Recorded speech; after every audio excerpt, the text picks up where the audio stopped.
What's up, folks? Today we're going to be taking a look at the game Cuphead. Now, this game is based off the video game, and the object of the game is you're going to be trying to get as good a grade as possible cooperatively while you're fighting these different bosses with dice. So let's take a look at it. Okay, everybody, here we go. How to do the game is you're going to be trying to defeat these bosses over here that are represented by these cards. And right over here, I've got the first boss deck. And in the version of the game that I have, you have 8 different boss decks that you're going to be able to go through, and you're going to be trying to go through them numerically.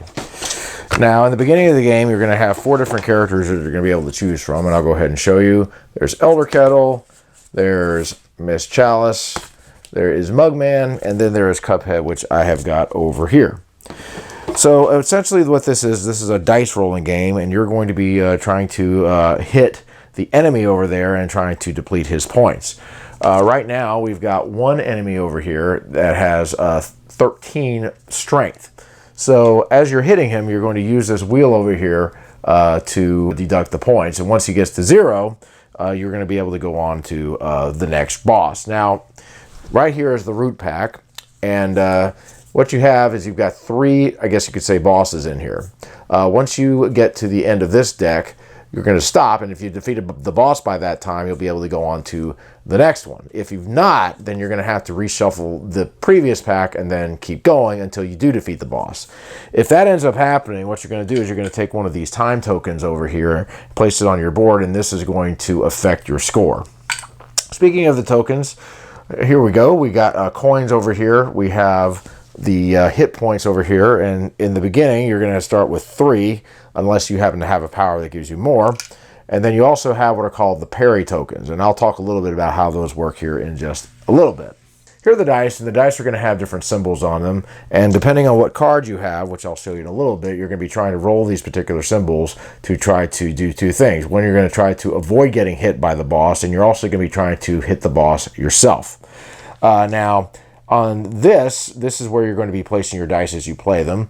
Right over here, this is going to be your special weapon. This is the EX die over here, and what this die is going to do for this particular turn, it's going to allow you to give 2 damage to the boss instead of 1.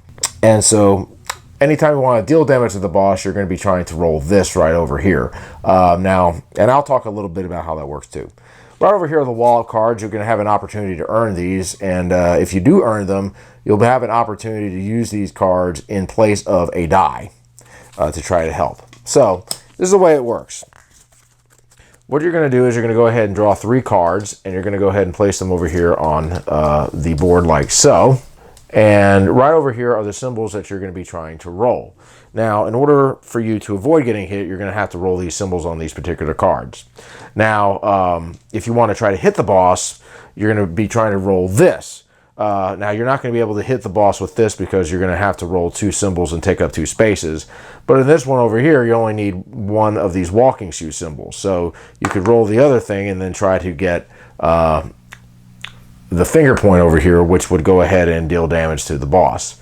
Now, you're going to end up taking damage if you are unable to fulfill any of these symbols on the die. Now, along with this, you're going to have an app that you're going to be able to use on your phone, which I'm showing here now, and you're going to go ahead and hit start. It'll tell you ask how many players you're going to pick. I'm going to pick 1.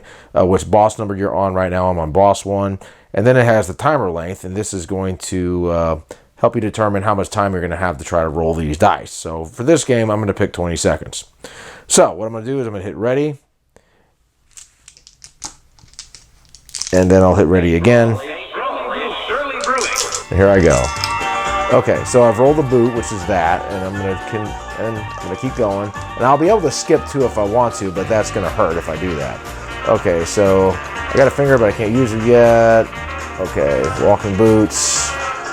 Okay, so let's just say I ended up rolling a walking boot, and I ended up getting the hit over here. Okay. All right, so I got the walking boot over here, and then this. Okay, so I fulfilled the obligations of this, so I did not get hit here. I fulfilled the obligation of this, and I also scored a hit on the boss. So now he's going to go down to 12 over here on the wheel. And I've also fulfilled this. So now what's going to happen is I'm going to go ahead and take these cards off and discard them, and then I'm going to go ahead and do the next 3. So, like so. But let me go ahead and put a Wallop card in here just to kind of show you how it works. And then this card. So now if you decide to try to go for the Wallop card, you'll have to roll this symbol. And then you'll be able to draw a Wallop card if you're able to do it. Now here's one that says gain 1 parry. You're going to be able to gain a parry token as long as you don't take any hits from the boss on this current round. Now what parry tokens are going to do is you're going to be able to use these to resurrect players that have lost all of their health points. And you can also use them for certain abilities as described on some of the super art cards. Now also, once you have defeated the last boss, what you're going to have is you're going to end up gaining coins for completing it. In this case, you'll get 4 coins. And what you're going to use these coins for is you're going to go here to the Emporium, and you're going to be able to buy certain things to place over here. Right now, we have a weapon of the pea shooter that will deal 2 damage instead of 1, but you can go ahead and buy something that will actually change that. So, for example, I could buy this. Start the round with 4 health, can only refill 3, and what I would do if I bought it, I would exchange the coins for that and place that there. And you can continually do this and there's other weapons too. There's a smoke bomb here. There's a spread, 8-way shot, a lot of different things. So I'll go ahead and do one more round for you. All right, got a boot, got the hand, but I'm gonna hold off on that for a minute. And here's a hand, here's a Wallop, I got that. Let's see if I can get a hit here on this guy. All right, come on, hand, where are you at? All right, got the hand. Okay, so I got the hand, but I did not score any hits on him. But I did get a Wallop card, so I'm going to go ahead and pick up the Wallop card and place it here on my side, signifying that I got it. Now, so let's say we've gone ahead and we've gone through all of the bosses here in the cards. What we're going to do is we're going to hit KO, and this is going to help us with our score. Remaining HP, let's say I had a 2-player game going and we had 5 HP. Remaining parry, let's just say we had 3. A remaining Wallop, let's just say we had 1. And let's just say we happen to have 1 time token, which again means that we weren't able to defeat the boss before we got to the stop and we had to do it again. Final grade is an A+. So then what we'll do is we'll go ahead and go on to the next pack. Now another thing that you can do is you can go to one of these save sheets over here. So if you don't want to have to play the game all the way through, what you can do is you can go ahead and score what you did, the progress that you've made, and then whenever you're ready to go to the next one, you'll know what equipment cards that you have here, how many coins that you have, and then you'll just be able to save and go on to the next round. So anyway, you'll just keep on playing and you'll just try to get the best grade that you can, and that, folks, is Cuphead. So my final thought on Cuphead.